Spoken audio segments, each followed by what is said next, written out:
Hello, I'm Emily, and I have the lovely Jill, and we are here to say thank you so much for downloading our freebie, the types of posts you need, the things that you need to post to social media, right? Yes. So I know you might be thinking, oh, before I downloaded this freebie, what am I going to post? I needed some ideas. So we hope Mhm. that by talking in this video about things that you can post as some examples, we're going to give you a good plan, a good strategy. Right, Jill? Yes, absolutely. And so even if you've been doing social media for a while, right, you probably or you just kind of you get in an idea rut, right? And you go back to the same things over and over and over again. So that's why we made this list, specific and general at the same time, if that makes sense. So all of Oh, these are prompts that could mhm. be used with any type of education business. It does not matter what you do, it does not matter who you work with. If you are in any form of an education business, then you can use this list to give you ideas, and you will never run out of ideas for what to post on social media. And so, what we would suggest you do is print this out and Yes. either put it like near your desk, hang it on your wall so you can just look wherever it is that you do your social media. You can look at it and say, how can I use that? Oh, and I promise you ideas will come. But what we're going to do today is we're going to pick 3 different prompts, and we're going to show you and give you just some ideas of how you could use this if you're a reading tutor, a math tutor, if you are working with like maybe test prep, right? Maybe you're working with high schoolers, and how you could use that prompt if you're a teacher, trainer, or consultant. And so, again, these can be used for any type of education Yes, business, right? for sure. Okay. So let's start with sharing this one right here. Share one tip that has worked for you. Okay. So you look Okay. over there, you see lots of different ideas, but you see share one tip that has worked for you. So you're going to think for a Hmm. second and think, what is a tip? Something, I mean, if we are professionals, right? We have all kinds of hacks and things that we use to help with our students, right? Or with other teachers. And so you're going to think, what is that one tip that you can share? Not all the tips. Like save them so you get lots of social media posts out of it, right? But Right. yeah, so let's think. We're just gonna think. So if you're a reading tutor, so Emily, you're a reading tutor. What could be one tip that you might share with parents? Okay. So if we were talking about with parents, it might be just the type of writing tools your student might be using. For some kids, might be why you should use a mechanical pencil Mm, right there. Some kids really absolutely. benefit from that, right? Yeah. Or I think Um, about reading, I think about like helping kids with their B's and their D reversals, right? Like kids love to write letters backwards. reversals, What's a right? quick and easy way to help with that, right? So you might have a little hack, like a little tip, right? Right.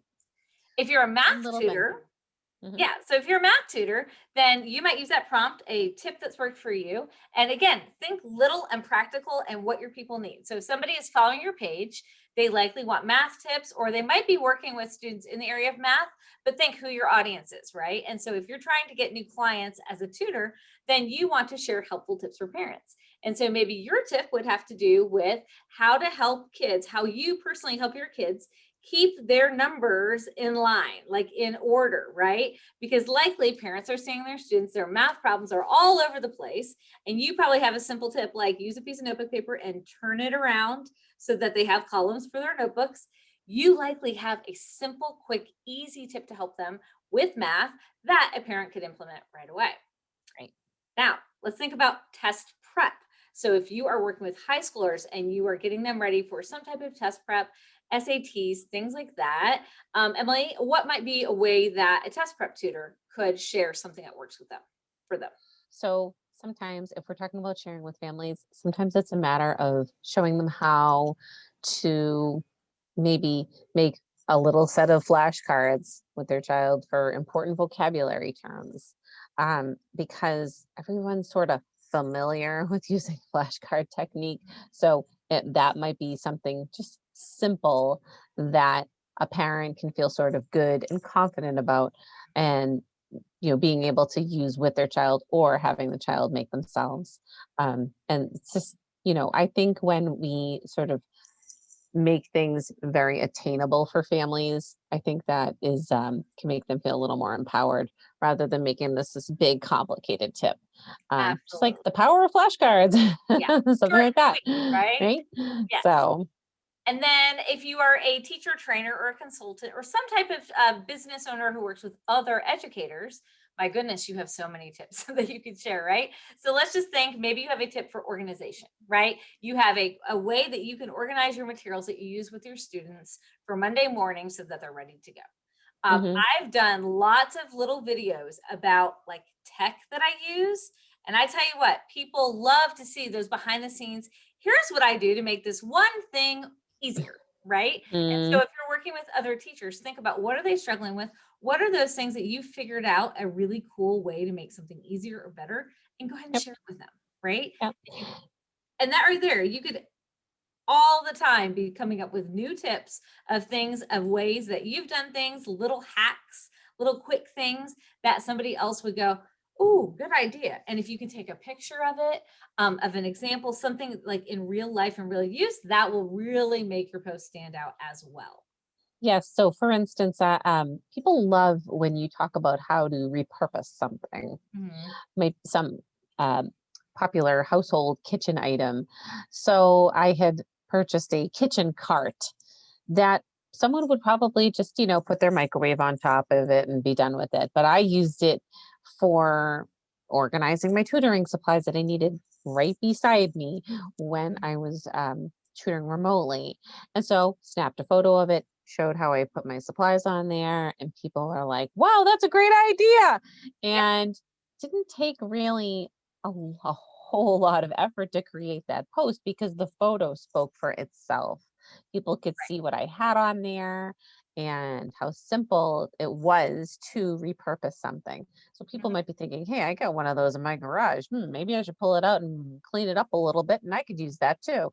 So, or Exactly. go to a yard sale, right? Um, Yep. And I so think, Emily, I think this is even you. One time you shared, it was like a baby, it was like a green baby bottle dryer everybody remembers that. organizer. And what she did was it had a bunch of green pokey things sticking out, so it looked like grass. And she used it as a quick way of like putting in word cards, and she just like stacked them in the little baby bottle dryer organizer thingy. And it was like this quick thing to take something she found in her house, and she turned it into a teaching tool. Yes, So people were any of those obsessed with that. Yes. And so when you notice yourself doing something, take a quick picture. So I take tons of pictures of what I do, and I just have them ready to go in case I can use them, right? And you can do the same thing as you're working with kids, as you're prepping and getting things ready behind the scenes. So you can totally share your tips. Another thing that you can use. So again, all I'm doing is we just grabbed 3 of them. Every single one of these posts could be used in a variety of different ways for a variety of different purposes of like depending on the season of the school year that you're in, and definitely by any type of social media page. So whether you are a tutor, whether you are a trainer or consultant, it doesn't matter, you can use these. So another one is sharing success stories, shout outs, and celebrations. So you would look at this and think, is there somebody I can shout out? Either one of your Mhm. students or another teacher, right? Is there somebody who just shared with you that they got a good grade on a test in school, or they finally, for the first time, got a B on their report card, or whatever it is, right? When people share the successes, or you see that somebody had a success, or you might just want to celebrate somebody, right? Then you can think, is there somebody that I can give a shout out to? Because it doesn't always have to be like an A on a test. It can just be that you recognize that maybe say one of your students or another teacher, right, is doing something great. Give them a shout out. Yes, for That'd sure. be wonderful, Mhm. right? So as a reading tutor, how could we give a shout out? Well, one of the ways is so if you're a reading tutor, I I always try to encourage other tutors to celebrate the tiny victories.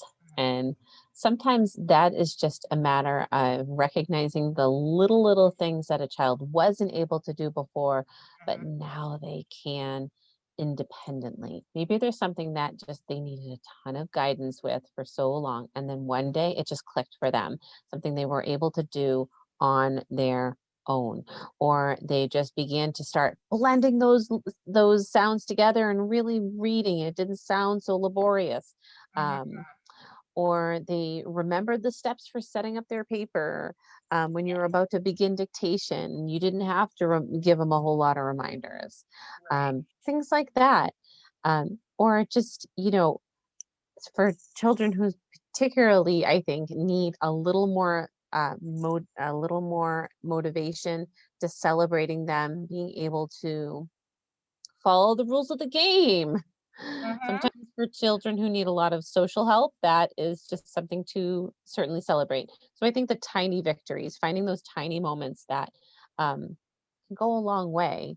Right. And when a parent or a child hears about that, oh, just put a little wind in their sails. Yeah, it Keep celebrates saying that them. lately. Right, and it celebrates them, but it also Yeah, shows other people, the people who are following yeah. you, what Hmm. is possible. It shows it's that behind the scenes look at all the great things that are going on in your education business. And so, if you're a math tutor, it could be something as simple as a child mastering their sevens multiplication table, or their threes multiplication table, or all of the multiplication tables. But I would say even celebrating those little ones, because we know those are tricky, right? That Yeah. could be a way to celebrate. And again, it could be showing that a student made something, did something, or accomplished something. Let's see here. If you're a test prep, I'm thinking when if one of your students does well on one of those tests, they're probably going to let you know about it.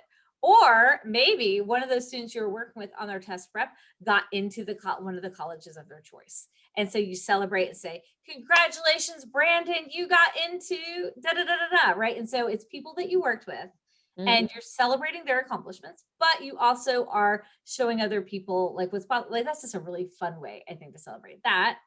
And then, like, if you're a teacher, trainer, or consultant, again, you can be celebrating people who came to your workshop, great ideas that were shared at your workshop, something that you saw another teacher doing. So if you're working with other teachers, giving shout outs and celebrating good things that you see other teachers doing are going to make such a big difference on your social media page.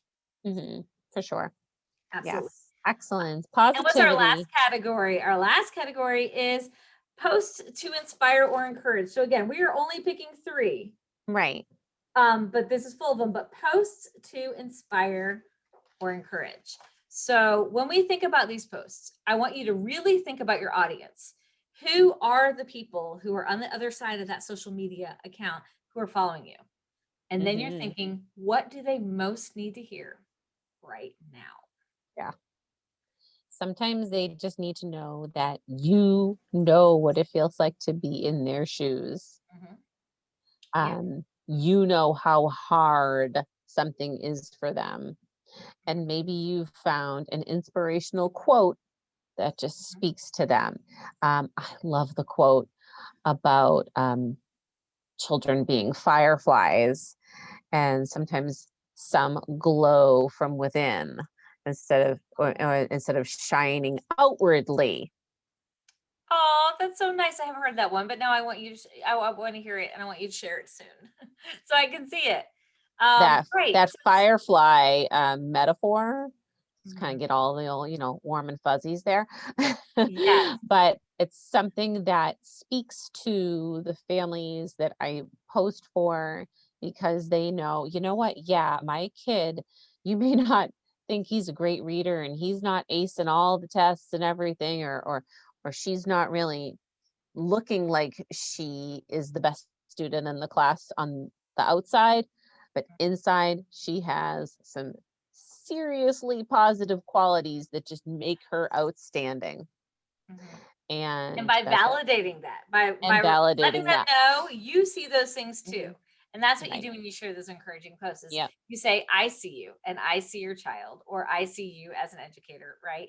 And so for all of these, you can easily think about if somebody has a child who's struggling in reading, has a child who's struggling in math, they are getting ready for those ACTs and SATs, and you know how stressed out they are, right? For any of those. And then even thinking about other educators, what for any of these, what do those people need to hear right now the most? And it can change based on the time of year, or it can just be general, everybody needs to hear that they're doing a good job with their child. Everybody needs to hear that their child has potential. Yeah. Everybody needs to hear, if you're an educator, that what you are doing is noticed and worth it and makes an impact. And you might be really tired right now, and that's okay too, Mhm. right? And so, any of those things that you can do to reflect their experience and give them a little nudge of encouragement is really going to go such a long way. And it doesn't have to be a beautiful poem, it doesn't have to be a metaphor. Although, if you find them, save them in your Facebook, save them in your saves. That way you can share them on another day. But it can just be, hey, I see you. And, you just giving them a message from your heart to theirs. I would say that's something that you should probably be doing regularly, because I guarantee you your followers need to hear that.